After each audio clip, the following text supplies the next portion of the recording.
अरबों के मालिक, साधारण जीवन, दान कर दिए 6,210 करोड़ रुपए, गरीबों के लिए मसीहा बने ये अरबपति। Ramamurthy Thyagarajan success story.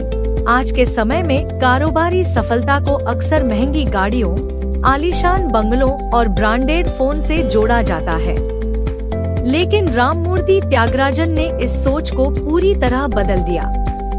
1.69 लाख करोड़ रुपए से ज्यादा के कारोबारी साम्राज्य के संस्थापक होने के बावजूद उनकी जिंदगी बेहद सादगी भरी है। न उनके पास महंगा मोबाइल फोन है और न ही लग्जरी कारों का शौक है।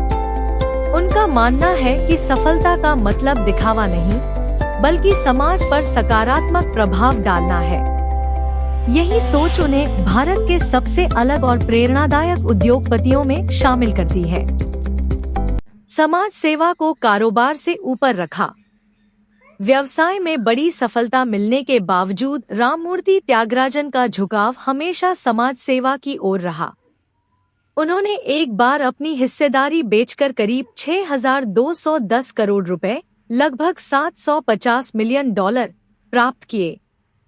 लेकिन इस रकम को निजी संपत्ति बनाने के बजाय उन्होंने पूरी राशि एक ट्रस्ट को दान कर दी। इस ट्रस्ट के जरिए शिक्षा, स्वास्थ्य और सामाजिक कल्याण से जुड़े कार्य किए जाते हैं। इस कदम ने उन्हें भारत के सबसे बड़े परोपकारी उद्योगपतियों की सूची में शामिल कर दिया। सादा जीवन, ऊंचे विचार। त्यागराजन की निजी जिंदगी भी उनकी सोच की तरह बेहद सादी है। वे एक सामान्य घर में रहते हैं और करीब 6 लाख रुपए की कार का इस्तेमाल करते हैं। आज के डिजिटल युग में भी वे मोबाइल फोन नहीं रखते। उनका मानना है कि असली संपत्ति पैसे या सुविधाओं में नहीं, बल्कि उद्देश्य और प्रभाव में होती है। वे मानते हैं कि जरूरत से ज्यादा सुविधाएं व्यक्ति को उसके लक्ष्य से भटका सकती हैं। रतन टाटा जैसी सोच और जीवन शैली। राममूर्ति त्यागराजन की सादगी और मूल्य आधारित सोच कई लोगों को दिवंगत उद्योगपति रतन टाटा की याद दिलाती है। दोनों ही उद्योगपतियों ने हमेशा काम को समाज सेवा से जोड़ा और निजी जीवन में सादगी को प्राथमिकता दी। त्यागराजन का मानना है कि अगर उद्देश्य बड़ा हो तो व्यक्ति को खुद को बड़ा दिखाने की जरूरत नहीं होती। यही विचार उनकी पूरी जिंदगी और व्यवसाय में झलकता है। श्रीराम चिट से श्रीराम ग्रुप तक का सफर। राममूर्ति त्यागराजन ने 37 साल की उम्र में एवीएस राजा और टी जयरामन के साथ मिलकर श्रीराम चिट्स की स्थापना की। उनका उद्देश्य उन लोगों तक वित्तीय मदद पहुंचाना था, जिन्हें पारंपरिक बैंकिंग सिस्टम से कर्ज मिलना मुश्किल होता था।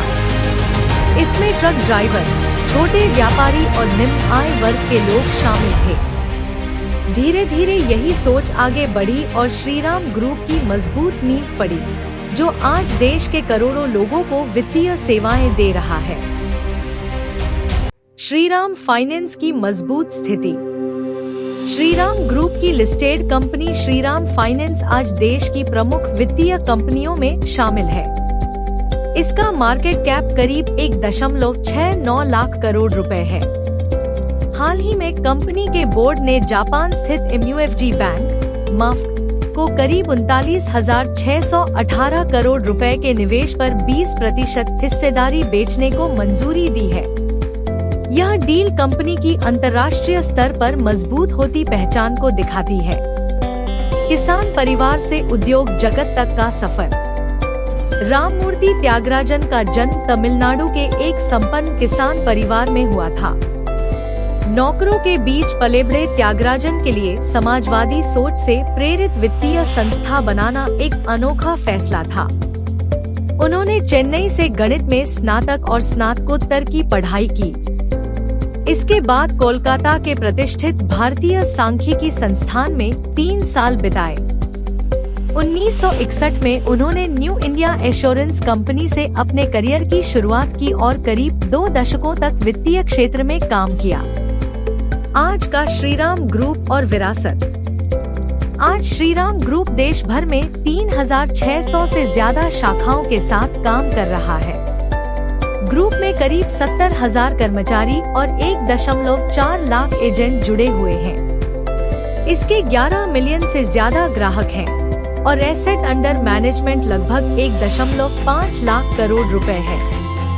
राममूर्ति त्यागराजन की कहानी यह साबित करती है कि सादगी, ईमानदारी और समाज के प्रति जिम्मेदारी के साथ भी एक विशाल कारोबारी साम्राज्य खड़ा किया जा सकता है। उनकी जीवन शैली और सोच आने वाली पीढ़ियों के लिए एक बड़ी प्रेरणा है।